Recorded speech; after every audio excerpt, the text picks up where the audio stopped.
The B-Rad podcast is brought to you by MoFo, male optimization formula with organs to boost testosterone. Brad's macadamia masterpiece, mind-blowing nut butter blend.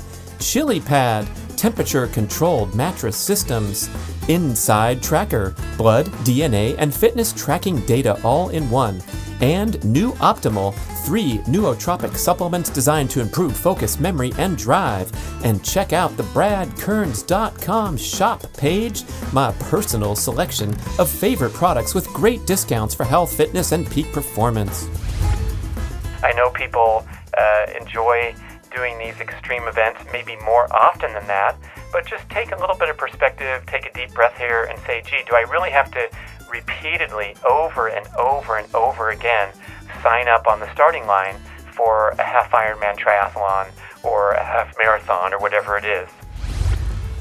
Getting out of there before you overproduce these stress hormones and they linger in the bloodstream too long until you experience catabolic effects from the workout. How can you tell? Waking up the next day and feeling like crap. All listeners, when your pain scale is 10 out of 10, you should be in the hospital, not at home moaning and whining. Listeners, greetings. Welcome to the B-Rad podcast. Broadcasting here from the Closet Studios. Welcome. How are you? Guess what we're going to talk about today?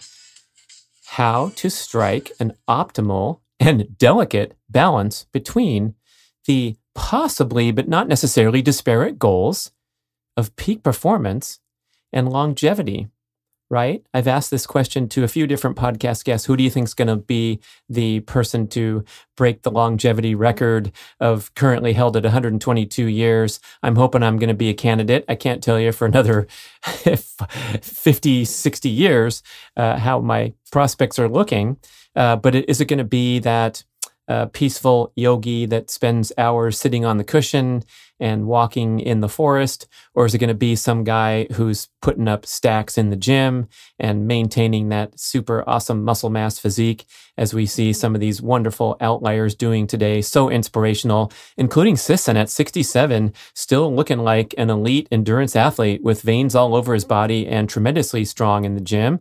My other listener and former podcast guest, Dave Cobrin, at the age of 60, did an extraordinary birthday celebration performance. That was wonderful to be a part of that, where he completed the CrossFit Murph workout. We all did. And then, or before that, he set a personal best in the deadlift of 365 pounds and then proceeded to do this grueling 37-minute binge of activity featuring 100 pull-ups, 200 push-ups, 300 squats, piggybacked by a mile run on either side. So there's people out there getting into the higher age groups. I love looking at Charles Alley on YouTube, age 70 plus, Masters track world record holder, and he busts out a sub 60 second quarter mile, 400 meters at the age of 70. Unbelievable. So can we do great things? Yes. Should we continue to pursue these esteemed goals? Well, that's up to you. But my message, as you can see on my beautifully redesigned website, my brand, the big quote there, front and center, is pursue peak performance with passion throughout life.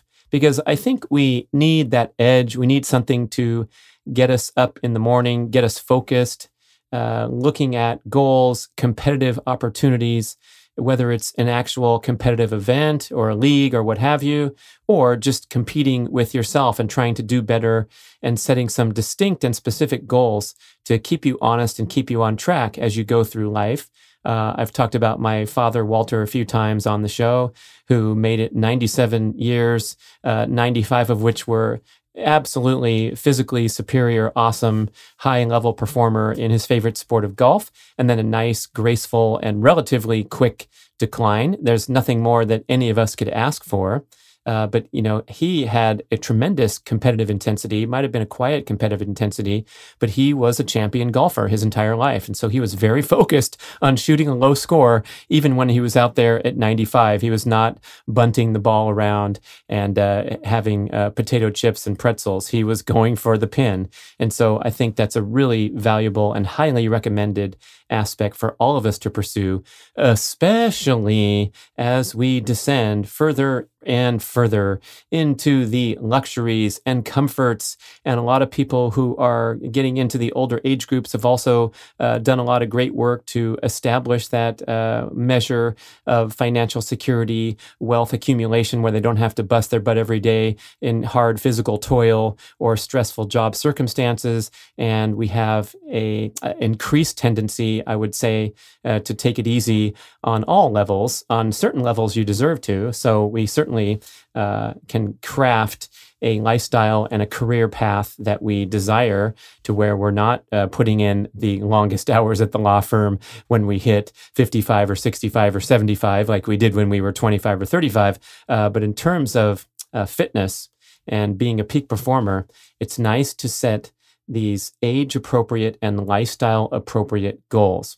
So in my own example, and I'm going to take you through some decades to give you some reference points, but I have these age and lifestyle-appropriate goals today at the age of 56, which are quite disparate from my goals during my 20s when I was a competitor on the professional triathlon circuit and training every day to the absolute limits of my physical capabilities and pushing my body to that level that's not at all healthy, not at all aligned with longevity, but that really isn't a big factor when you're in your 20s. And so when you're in that prime and you can push yourself really hard, or many people choose to smash into other humans during that narrow window of peak performance.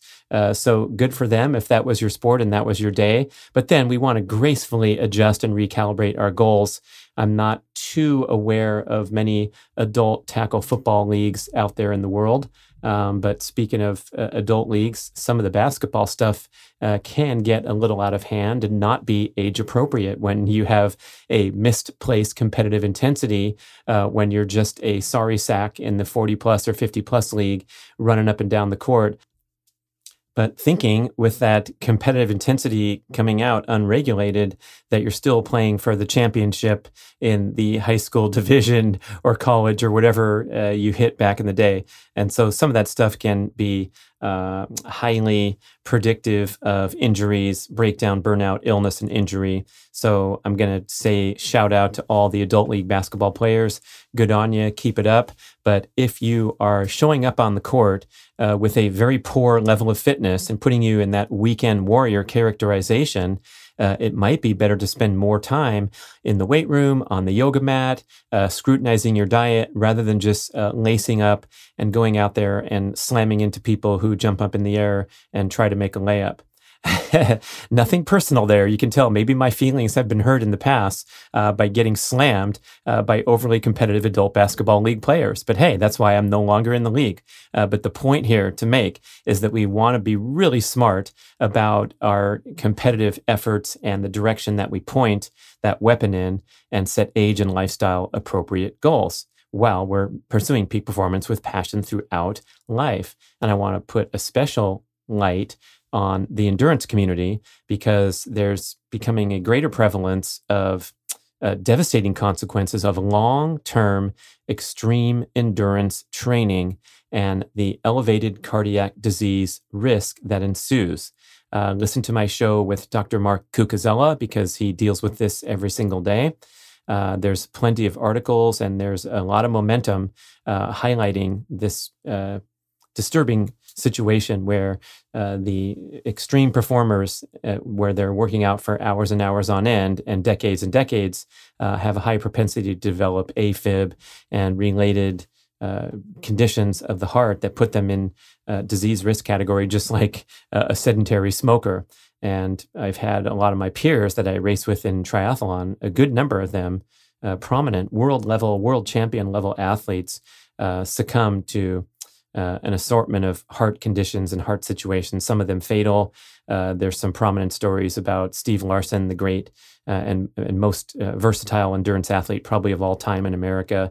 Ryan Shea was running in the Olympic marathon trials and collapsed and dropped dead in the streets of New York City from an exploded heart. And so we have to be really careful the longer we're in this game to do it in an appropriate manner. So if you can get away with crazy training routines in your 20s, and maybe the ex-Tour de France person who was able to do something at the super highest level back then, we definitely don't want to carry that into the higher decades. And so I'm going to make a proclamation right here to endurance people that the ultra long distance stuff, the longest distance stuff, let's for a moment ponder the concept that this could be a young person's game. After all, this stuff was invented by crazy young people pushing the extremes of human endurance, right? The marathon distance of 26.2 miles was established because that's the distance between Athens to Marathon in Greece, and the messenger soldier that carried the message of victory on foot. They had these foot messengers back then. And don't forget, the legend is that the person ran the 26 miles and collapsed and died after sending the message, "Rejoice, we conquer." It was not Phidippides, by the way. Dean Karnassus has a fantastic article that you can find online where Phidippides was this legendary messenger runner, and he confirmed, made this amazing performance during war times where I believe he ran 230 miles over the course of a few days to send messages, but it was an anonymous messenger that actually gets credit for running 26 miles and then dropping dead. And the point two, I believe, was so that the Olympic marathon in 1904 or something could end in front of the Queen's Palace. And so it used to be 26 miles. They changed it to 26 miles, 385 yards for spectator friendliness for royalty. And there we have it today. But how about this? If you're over 45 or over 50, why don't you write down these numbers? 13.1. Write down 70.3. Do you know what those are? Most endurance athletes do. 13.1 is a half marathon. So if you're over 50, why don't you call 13.1 a marathon and be done with it? Good to go. 70.3 is half of the distance of the full Ironman triathlon template, which is a 2.4 mile swim, 112 mile bike ride, and 26.2 mile run. So if you cut those in half, 1.2, 56 and 13, you have 70.3 miles. And again, just like the Greek soldier messenger that dropped dead after running 26 miles, the Ironman was conceived by a bunch of drunk Navy officers in Hawaii trying to argue about which was the toughest event in the Hawaiian Islands. And there were three up for consideration: the Waikiki rough water swim, 2.4 miles, the bicycle ride around Oahu, 112 miles, or the Honolulu Marathon. And somebody, John Collins, is credited with spearheading the creation of the Ironman. They said, hey, why don't we try to do all three in one day? And then we would for sure be king of the islands. But I don't think anyone in that room was over 30 or 35 years old. So let's sober up a little bit, wade through the branding and marketing, and realize that as we age, we need to tone things down to the extent that we might want to enter a different race distance than people in those younger decades. How about that? I know if it turns you on and this is your destiny and your goal for the year is to train and complete that marathon and cross the line with a big smile and train sensibly and have it balance with your lifestyle, just know that you're up against the momentum right out of the gate if you're in the older age groups. And I think this goes for all areas of life. I talked about putting in the big hours at the law firm. If that's your destiny when you're 25 or 35, so be it. But again, probably not a great idea to continue that banging that drum so loud throughout your life. Let's get a little more sensible here. Can you believe that Rich Roll, the health beacon and popular podcast host, once wrote this on his Twitter account, quote, "Developing an acuity for sleep deprivation is a big part of my personal success equation," end quote. Wow, that's hilarious and ridiculous, and enough already with these messages permeating that are glorifying extreme and excessive and unbalanced lifestyles. Okay, And speaking of my own personal journey, I talked about those 9 years in my 20s from ages 21 to 30, where I competed on the professional triathlon circuit. My lifestyle was completely dedicated to training as the top priority, right? It was my career after all. So I went to work every day by waking up after a lot of sleep and going out there and doing what workouts I could in the most strategic manner possible. But it was a ton of physical work and a ton of volume, also piggybacked by a lot of rest and downtime. So that's an important distinction to make, especially when I saw a lot of these superpower recreational amateur athletes, right? Not professional competitors, but very, very serious national or world level amateur competitors mixing in really disciplined and arduous training inside of other major lifestyle responsibilities, such as being part of a family, having a career. And so at least I can say I did train like a crazy person during those years as a pro triathlete, and I sure traveled a lot on airplanes, which was another source of tremendous physical stress, but I didn't have other plates spinning in my life. So that mitigated a lot of the potential damage. Nevertheless, I feel like it was wonderful to wrap up that phase at the ripe old age of 30. And I will admit that I got pushed out of the sport due to poor performance, right? I mean, it was, of course, my decision to hang it up, but it was a very graceful way to end that era of life because I was no longer at my peak. And when you fall a little bit off your peak, especially in a minor sport, there's a huge difference in the consequences of that. So it was really nice to say, hey, I've probably been there and done that. And it's time to move on. And I felt it was so exhausted from the whole binge of 9 years there that I think it took me a long time to physically recover from that. And of course, I had to immerse into actual normal everyday life, go get a job soon after, starting a family. And so if we take the next decade between 30 and 40, my athletic and my fitness goals really took a back burner to just the other areas of life that, let's say, had been kick-started during that time. And so I remember just seeking to maintain a basic level of endurance. I guess that was just my programming for my entire life. So I certainly went out there and would routinely go for a run for 45 minutes or an hour, a few times a week. I'd get on my bike on the weekend and maybe pedal for 2 or 3 hours. And that's pretty impressive, especially because I was going still at pretty good pace, coming off of 10 years on the pro circuit, competing at the highest level. I certainly wasn't competitive in any way, but I called myself a fit person due to my maintenance of this basic endurance level. However, little signs and red flags started to come up here and there.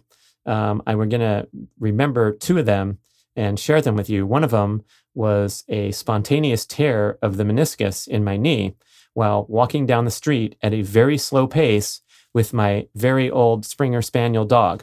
And it was about a quarter mile total of a walk. So after 200 meters, I had to turn around. But I noticed my knee start to swell up right in front of my eyes and get stiffer and stiffer to the extent that I was basically shuffling back home and unable to bend the joint.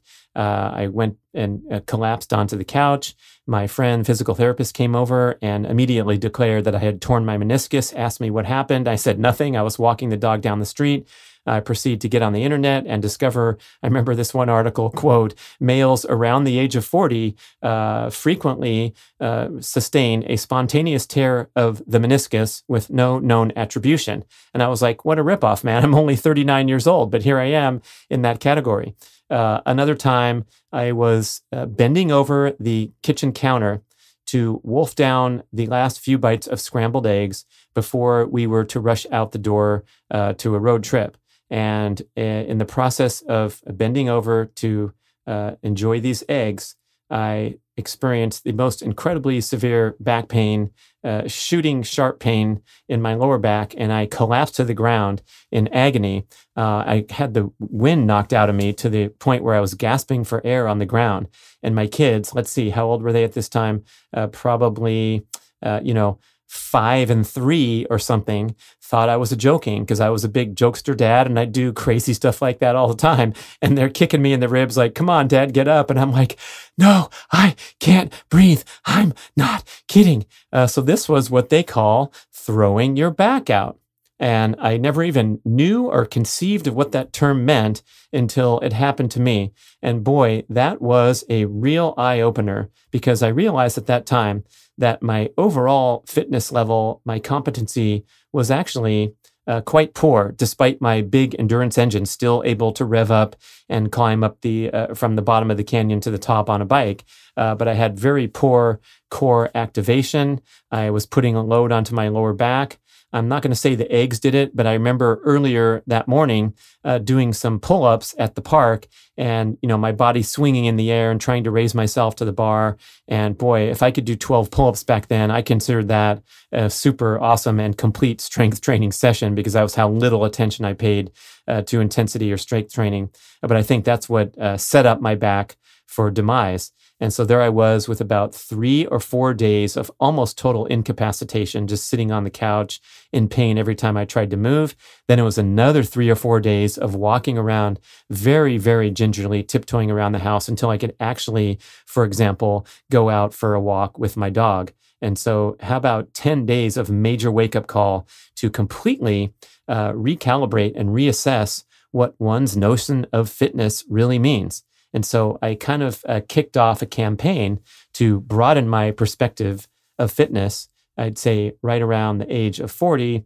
And that coincided with my kids entering the beginning ages of youth sports leagues. So starting when my son's age 5, I coached the crap out of him and my daughter in every sport possible. I was always the head coach trying to dictate the whole energy there and making sure that the kids focused on personal development and fun and enjoyment and got rid of that misplaced competitive intensity that you see a lot in youth sports. And that was super fun and rewarding and also very strenuous and trying when you're putting out that kind of energy as a participatory coach. I wasn't kind of the guy that sat in the chair and called out instructions. I was out there running drills, demonstrating drills, scrimmaging, getting the other parents up out of their beach chairs to scrimmage a little bit with the kids and make it a whole family and community experience. But that required a really much more fitness competency than just someone who can trot down the trail for an hour or pedal the bicycle up the hill. And I remember getting an assortment of aches and pains and knee injuries and strains, and then trying to, avoid that or come back stronger and more resilient with a more broader based workout plan. And also taking a little direction from my son at the time when he suggested really sensitively that I pursue some of my own athletic goals rather than just be the participatory coach who maybe got in there and even got a little too worked up and caught up into the youth sports scene. So I really like to take it to these kids hard. I got great advice from an older parent who told me, yeah, you got to bring the heat on these guys and show them what it's like to be a competitor. So I always brought the heat in practice, and I was definitely the MVP of every team and in every sport. Starting at age 5, no one could touch me. I could score at will on these poor kids, all the way up to about freshman year of high school when they proceeded to blow me off the basketball court or the soccer field and put me in the stands where I belong. But I remember one time, I guess the kids were probably 6th or 7th grade middle school, and we're driving home, and my son said, those crazy moves that you do in the air where you jump up and go between your legs? He goes, you should do those in the adult basketball league. So I went ahead and joined the adult basketball leagues, had a great time on that. I remember coaching high jump for the youth track team and having so much fun teaching these kids the sport of high jump, which for some reason I was always captivated by, dating back even to high school when I was a terrible high jumper, not even good enough to be on the high school team. But I would finish my grueling distance workouts and however many intervals or miles we ran, and I'd always drift over to the high jump pit to get a little practice in after my practice, usually with the girls, because that was about where my bar was, around 5 feet. And yes, I'm jumping higher at the age of 56 than I did in high school as supposedly a kid in his prime, but I was weak and skinny, and I've worked on my technique, work on my fitness competency. So it's really nice to kind of try to raise the bar. Oh, that's what it says on the front of my website. That's right, huh? So that was all a little story about going through the decades and recalibrating fitness goals at all times, and then finding something to be captivated about, to the extent that I went from the guy coaching coaching middle school high jump and working the meets where I'm measuring the kids and changing the bar heights and conducting the event for the track meet, to staying after the track meet and doing my own personal hour-long practice session with great intensity and passion. And boy, was that fun to, awaken to fun things like that. Same with speed golf, which I picked up in my 50s out of nowhere, just watching on YouTube, realizing that the sport was still alive up in the state of Oregon, because I'd played it back in the late 90s in Southern California. They had a nice little circuit of tournaments. And I'm like, wow, this is great. This is my perfect sport because I love golf and I love running. And so I have had a great binge competing on the speed golf circuit, training for and participating in the annual World Championships. I believe I participated 5 years in a row and came in the top 20 in the professional division every time. So I was kind of carrying the torch for the old guys. There was one other guy over age 50, and the rest of the guys were in their 20s and 30s. But it was great to stack up and try to do the best you can against the younger generation, and set your personal goals and try to succeed. Same with the speed golf world record, and that was broken.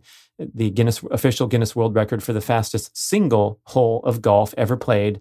I did a whole podcast about that, so you can search for that, because I talk about the progressions and how much personal development and personal satisfaction I gained from setting a goal, approaching it in a methodical manner, putting myself under that pressure when the record attempt day comes, because you have to assemble this huge team of supporters, timers, camera people. Everything has to be really legit for it to be accepted by Guinness. So I rallied my support crew, and I was really in the spotlight, people rooting for me, and I felt like a real athlete again, even though it's a silly little offshoot.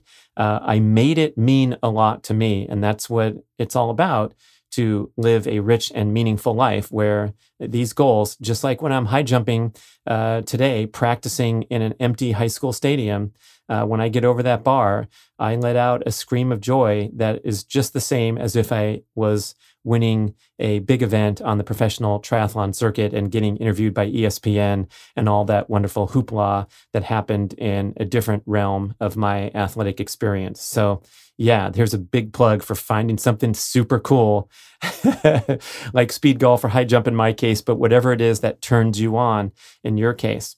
But here into the 50s decade, I did have to do some further recalibration, because realizing going out there and pushing myself really hard, let's say with a high jump practice, or let's say with an excessive amount of speed golf, where each session is more or less an endurance training session with the heart rate drifting above aerobic maximum, can get overly stressful. And it's stuff that a 50-plus person shouldn't be trafficking in. I don't want to go back into those same patterns that I did in my 20s when I was competing as a pro and pushing myself to the limit.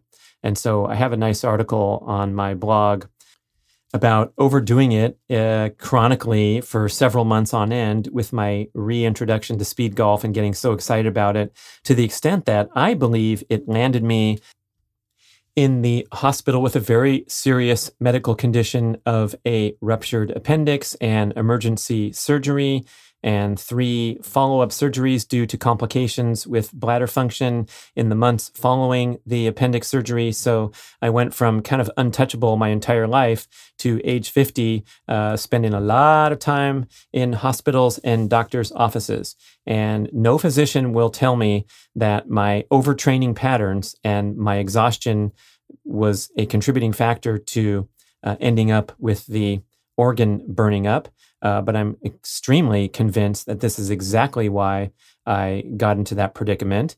And in fact, my surgery coincided with a week of 100-degree plus temperatures in the Sacramento area, and I had conducted 2 really difficult workouts right in the heat of the afternoon. One was sprinting, one was high jumping, only a few days apart. And then the next day, I started to not feel so good. Didn't go to the hospital right away. And so allowed this thing to burn up at home like an idiot who was trying to tough out and persevere through the pain. So a little note to all listeners, when your pain scale is 10 out of 10, you should be in the hospital, not at home moaning and whining.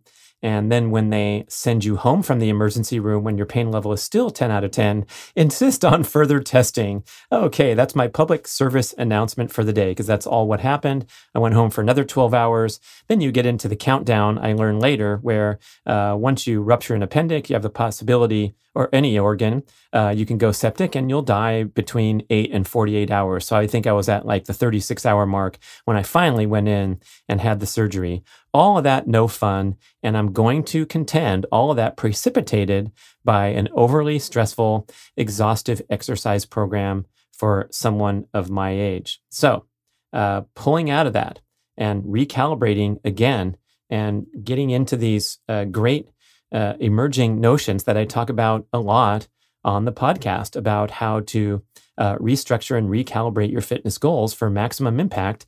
And by far, the most important thing is to stay away from those overly stressful, exhaustive burnout patterns that are so, unfortunately, so frequent, especially in the endurance scene. We talked about that and blowing out people's hearts, but also this prevailing popular workout pattern of HIIT, high intensity interval training, is by definition, by default, an exhausting, depleting workout.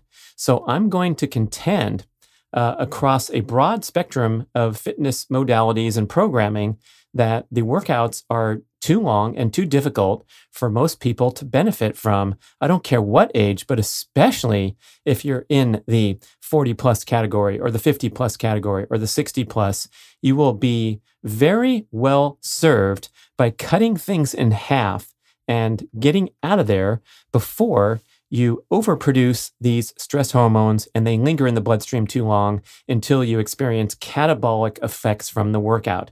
How can you tell? Waking up the next day and feeling like crap, being starving and famished and having extreme cravings for high sugar foods in the hours or even days following a workout that's too tough.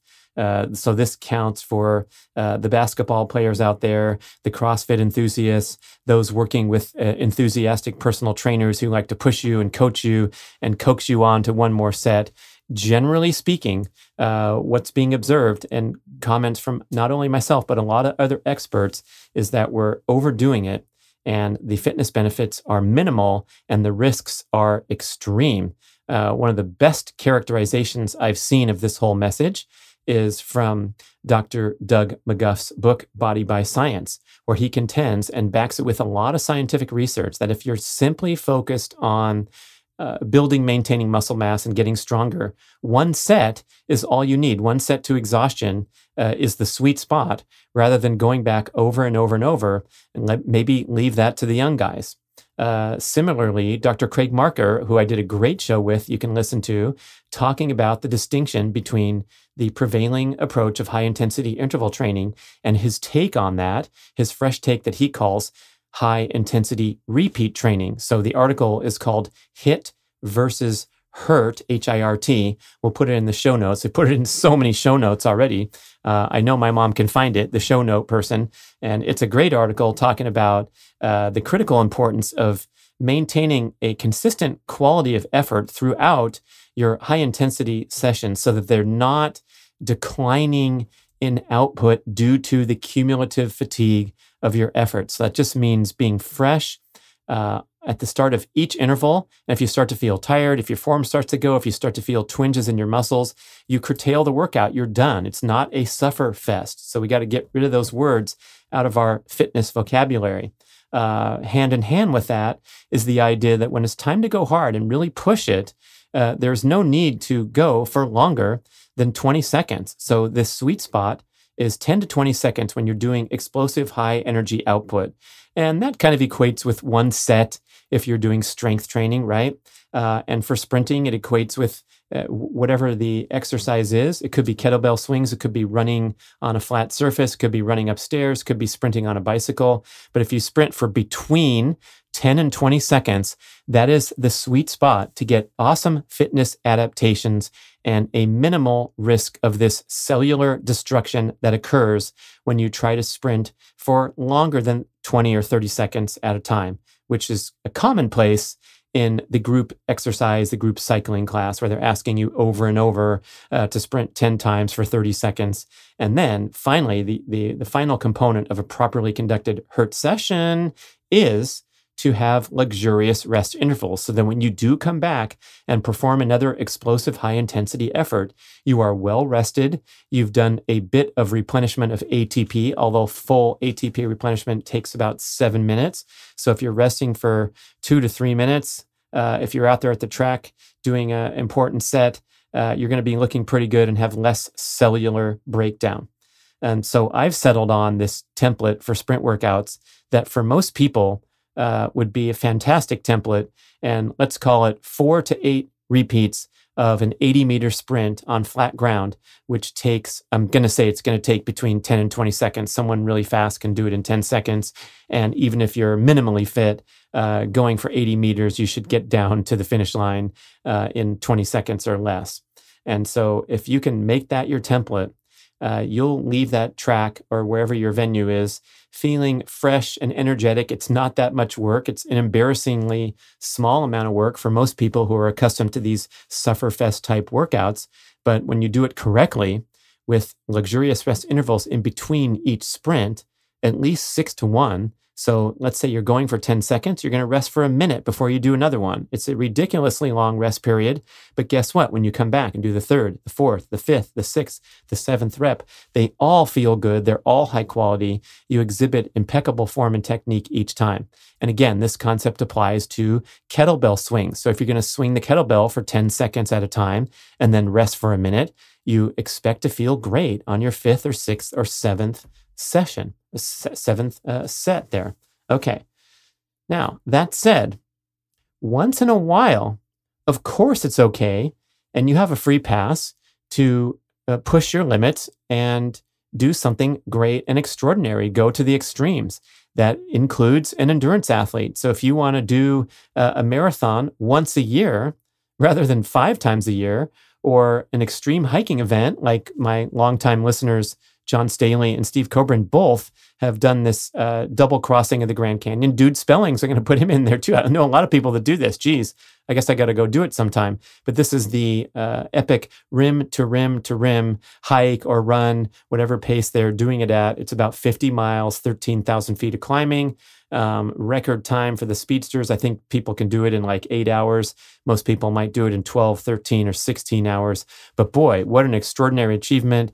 The beauty of nature, one of the great wonders of the earth, and a fantastic event. But guess what? They're not doing it every 60 days as part of their training for some crazy event. It's kind of a centerpiece event that happens once in a while.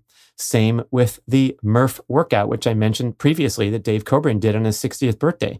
I trained for that puppy for a short time before, just tuning up and getting ready to put my body under that torturous load. And it was a killer. But I did it once, and I think once a year would be the absolute maximum I'd ever do something like that. I know people enjoy doing these extreme events maybe more often than that, but just take a little bit of perspective, take a deep breath here and say, gee, do I really have to repeatedly over and over and over again sign up on the starting line for a half Ironman triathlon or a half marathon or whatever it is? So maybe fewer, more special, extraordinary performances is better. And I think I'm going to leave you hanging till the next Breather show And we will piggyback this with a part 2 where I talk about some actual logistics of how to organize your lifestyle to balance peak performance with longevity. Remember the title of the show here. So this one, we got a little philosophical, but then we're going to get into it and we'll talk about diet, lifestyle, and some specific fitness goals that you can put into place to make it work. Thanks for listening.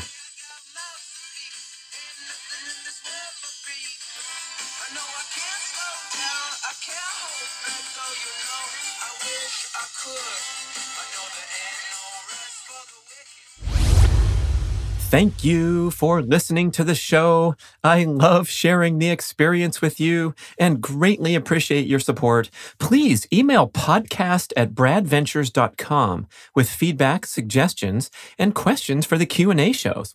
Subscribe to our email list at bradkearns.com for a weekly blast about the published episodes and a wonderful bi-monthly newsletter edition with informative articles and practical tips for all aspects of healthy living. You can also download several awesome free ebooks when you subscribe to the email list. And if you could go to the trouble to leave a 5 or 5-star review with Apple Podcasts or wherever else you listen to the shows, that would be super incredibly awesome. It helps raise the profile of the BRAD podcast and attract new listeners. And did you know that you can share a show with a friend or loved one by just hitting a few buttons in your player and firing off a text message? My awesome podcast player called Overcast allows you to actually record a soundbite excerpt from the episode you're listening to and fire it off with a quick text message. Thank you so much for spreading the word. And remember, be rad.